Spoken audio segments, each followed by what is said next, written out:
Assalamualaikum warahmatullahi wabarakatuh. Jumpa lagi dengan bengkel favorit Tarakan.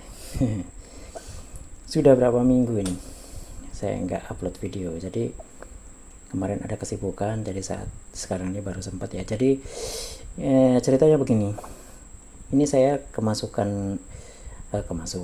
kedatangan .io V2 yang chipsetnya ini shotnya ndak fisik sih. Kalau dicek di kedua kapasitor ini dia ndak shot, tapi di dalamnya sebenarnya dia shot. Sudah dicek semua komponennya oke, ndak ada masalah. Jadi kesimpulan sudah bisa diambil kalau dia ini sudah rusak, ada internal shot kayaknya. Tandanya shot apa? Kita bisa bantu pakai power supply, karena kalau nggak pakai power supply, pakai baterai nggak kelihatan. Jadi kita mau lihat ampere yang dikonsumsi berapa. Jadi biasanya kalau short dia tinggi, nggak turun-turun seperti itu. Sama kalau HP juga seperti itu kan. Jadi kita tes. Saya perlihatkan, sebentar saya geser dulu kamera ya. Itu ada power supply saya, selama ini nggak pernah masuk frame ya. Bentar. Susah. Oke, kelihatan ya. Jadi saya akan hidupkan, nanti bisa dilihat konsumsi ampernya berapa. Ini konsumsi ampere ya, 0, 0,2, 0,4, 0,6, 0,8 sampai 1 ampere. Oke, kita hidupkan ya. Nih, dia langsung naik ke 0,2. Enggak bisa apa-apa ini. Panas pun enggak ada panas. Jadi biasanya kalau short fisik ya, di luar ada komponen yang panas gitu, dia enggak panas. Tapi di sini 0, ini konsumsinya 0,2 ampere ya, 0,2 ampere ya. Harusnya sih dia kedip 3 kali gitu kan. Nah ini dia enggak, jadi bisa divonis dia sudah short. Nah sekarang pertanyaannya, di manakah kita bisa dapat chipset ini atau MCU ini? Di pasaran tidak akan ada yang jual ya, bahkan produsennya pun Dotmod sendiri tidak menyediakan.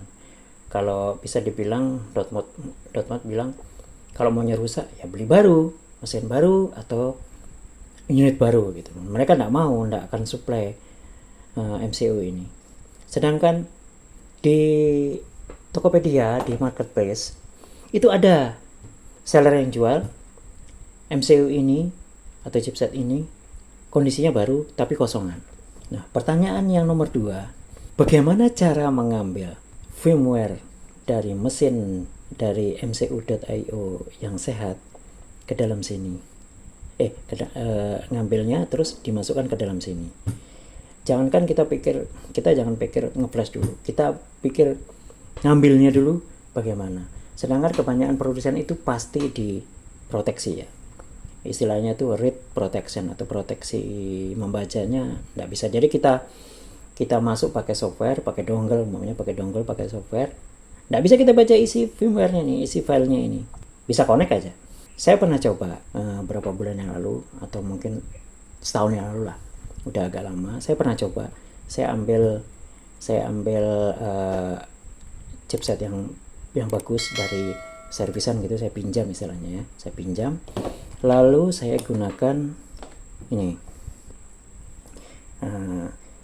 Saya punya banyak mesin ini yang rusak, jadi kebanyakan saya beli murah ya.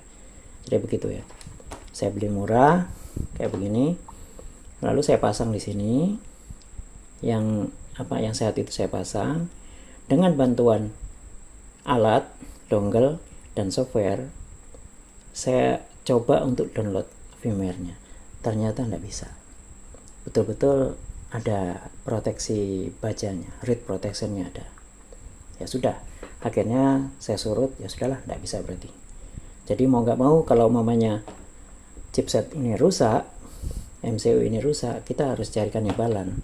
Mungkin dari mesin lain yang masih sehat tapi mungkin acak-acakan. Siapa tahu ada yang dapat mesin seperti solder padnya MOSFET ini kan ada padnya tuh terbakar gitu kan ya, sudah nggak bisa lagi ya, sudah berat lah untuk diperbaiki. tapi MCU-nya masih sehat. Nah, itu bisa diambil. Biasanya begitu kan, copotan lah istilahnya. Nah, suatu ketika, kira-kira berapa bulan yang lalu, ada masuk .io V2 Cinnamon. Nah, kita tahu Cinnamon itu kan mesinnya baru. Maaf saya waktu itu lupa dokumentasi ya, waktu perbaiki. Cinnamon itu masuk, dia chipsetnya rusak. Tapi rusaknya tidak short. Jadi rusaknya itu kondisinya itu dia pasang baterai, kedip 3 kali sudah mati gitu ya. Nah, biasanya kalau momennya mesin .io V2 biasa yang bukan mesin baru itu di sini ini ada apa namanya itu, ada MOSFET kecil nih ya, P channel nih, P channel MOSFET ini tidak rusak. Setelah ini diganti, oke, dia bisa nyala lagi seperti semula. Tapi yang .io V2 Cinnamon itu sudah pakai mesin baru itu, setelah dicek MOSFET kecilnya enggak apa-apa. Di situ MOSFET-nya sudah enggak pakai yang kecil, tipe yang kecil, tapi sudah MOSFET ukuran normal. Kalau nggak salah dia pakai A19T, itu sama kan, P channel 20 atau 30 volt 0,4 ampere ya. Jadi dia lebih besar dan tidak mudah didapat di online, di marketplace ya. Kalau yang tipe ini kodenya S1 enggak ada. Saya cari keliling-keliling enggak ada. Bisa kita ganti dengan A19T, cuman masangnya setengah mati. Bisa sih masangnya setengah mati, tapi karena solder padnya lebih kecil kan ya, sedangkan A19T dimensinya lebih besar. Bisa sih diakali, cuman yang ada satu lagi di sini enggak bisa untuk ke arah LCD. Mau nggak mau harus cari yang kecil. Nah, kembali lagi ya ke topiknya. Jadi akhirnya saya ambil, dia sebenarnya tidak short ya, tapi ya 3 kali kedip sudah nggak bisa diapa-apain. Jadi memang ada rusak di chipnya itu. Chipnya itu ini, bentar, sepertinya ya ini chipnya. Akhirnya yang punya itu saya kasih tahu nggak bisa, ya sudah dia ambil kembali. Cuman saya ambil chipsetnya, saya ambil. Nah, chipset saya ambil, saya coba dulu download, dan apa? Ternyata dia tidak ada red protectionnya belum. Saya tidak percaya sebenarnya awalnya tuh, kayak tidak percaya kok. Masa sih produsen tidak kasih perlindungan proteksi bacanya?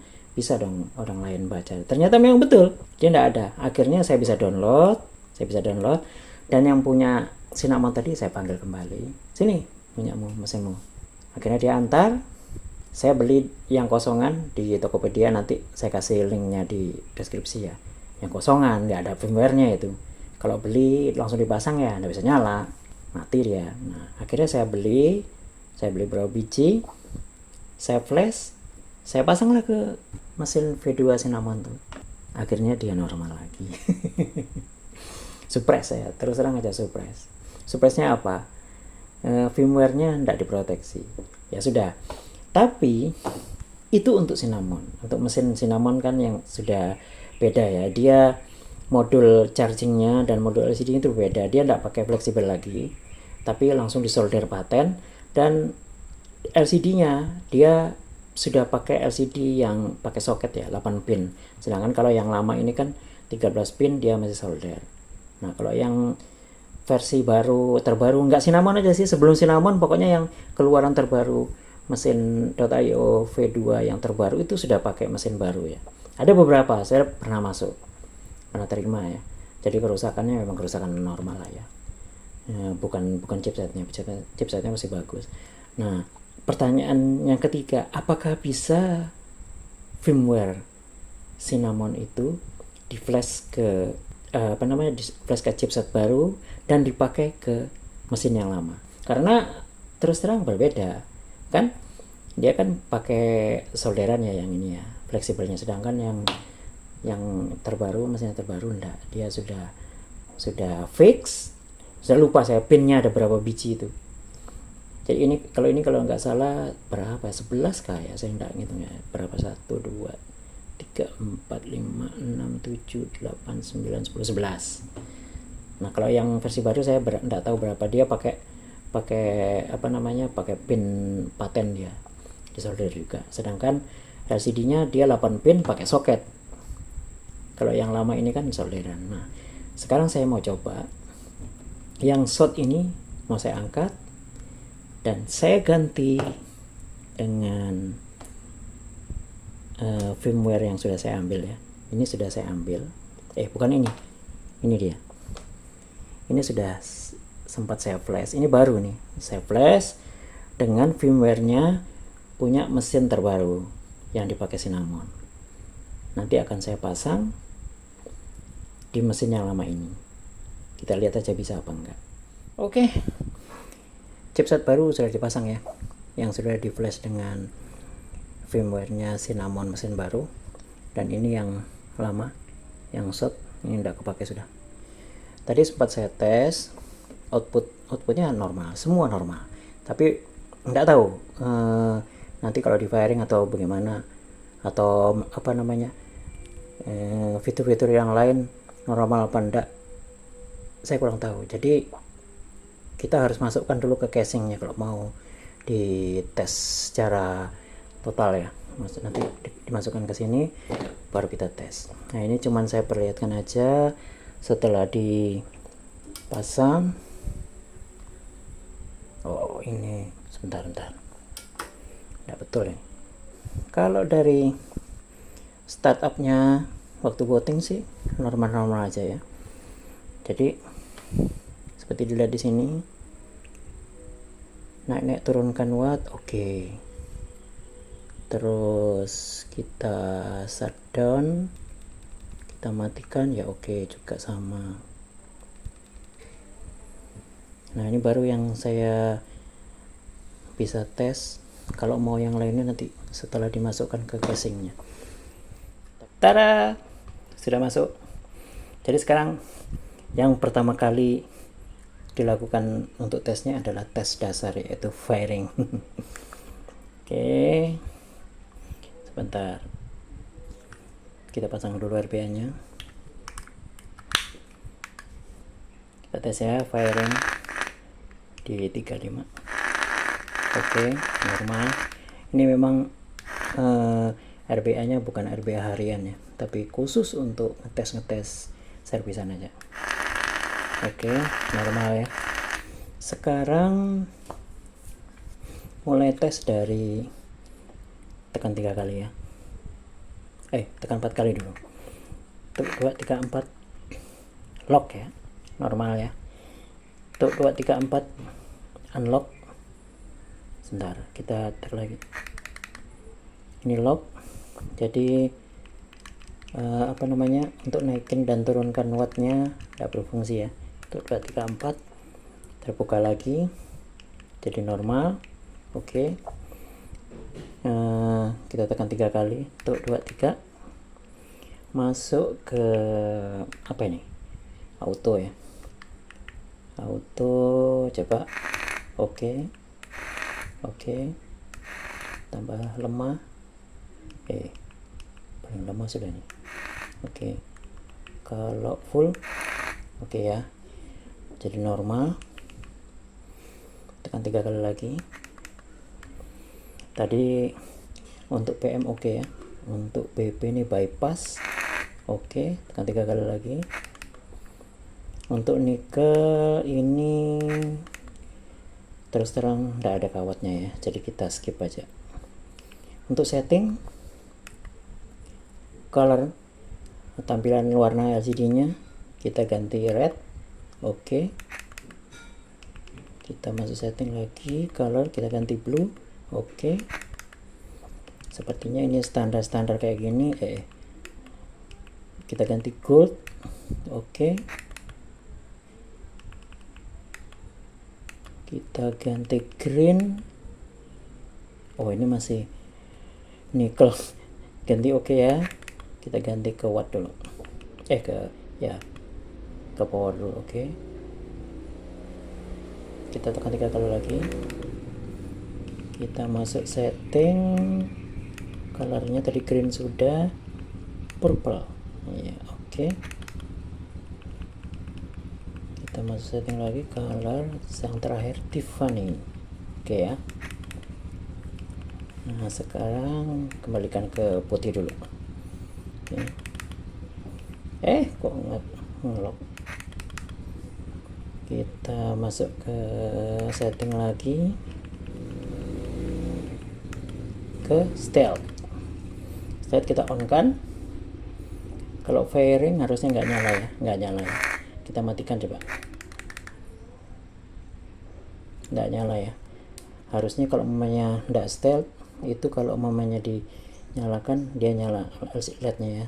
Kita lihat sekarang tuh 45 nggak nyala ya, berarti normal stealth-nya. Masuk settingan lagi, kita masuk stealth-nya di off kan dulu, tak restart dulu. Oke, di reset supaya nyimpan settingan sekarang ya. Kalau tidak di reset dia nanti cabut baterai, pasang stealth-nya aktif lagi. Tuh 23. Kita masuk setting lagi, lalu brightness ini yang terakhir ya. Nah, kita naikkan. Nah, ini minusnya, ternyata ada minusnya ya. Kalau dikecilkan dia malah terang, kalau dinaikkan dia malah gelap. Terbalik. Wah, ini malah total tidak kelihatan. Oke, ini berarti ini yang paling rendah nih ya. Jadi brightness-nya terbalik. Coba ya, kita setting yang, nah kan bisa kelihatan kan ya. Nah, ini kondisi full dia malah mati. Jadi kondisi 1 ini puncaknya ini. Nah, terang sekali nih. Kita ganti yang paling tinggi jadi rendah. Oke, ini terlalu rendah nih. Ini full nih, nggak kelihatan ya.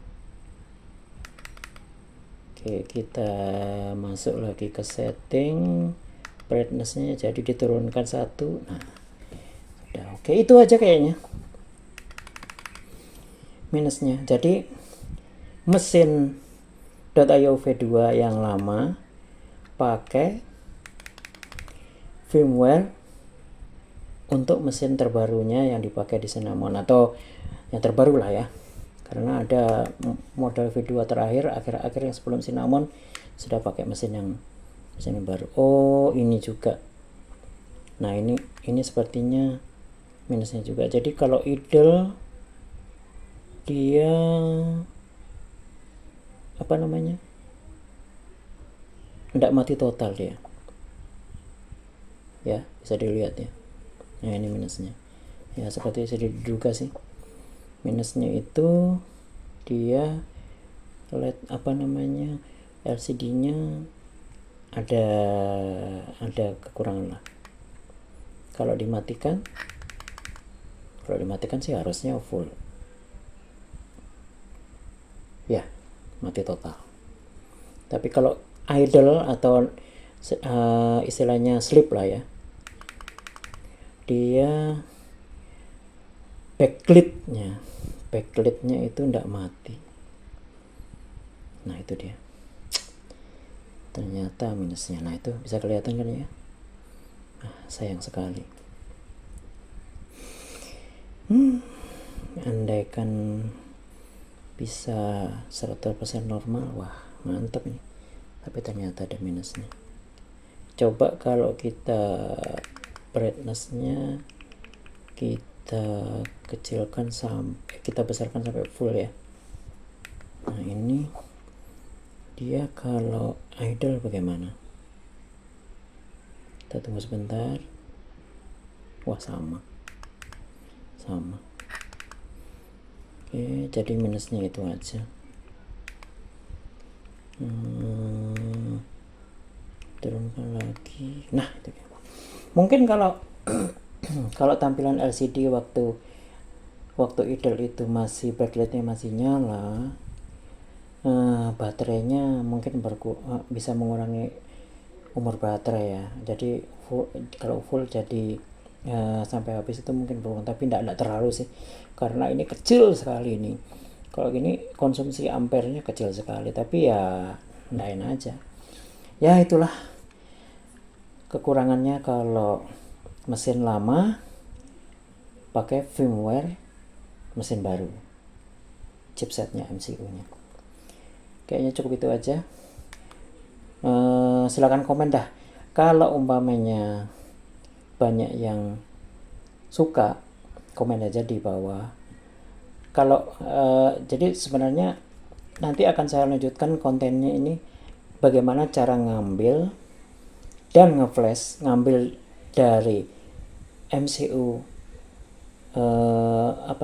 MCU.io Cinnamon yang masih sehat atau yang nggak sehat, cuman yang nggak sehat tapi nggak short gitu aja.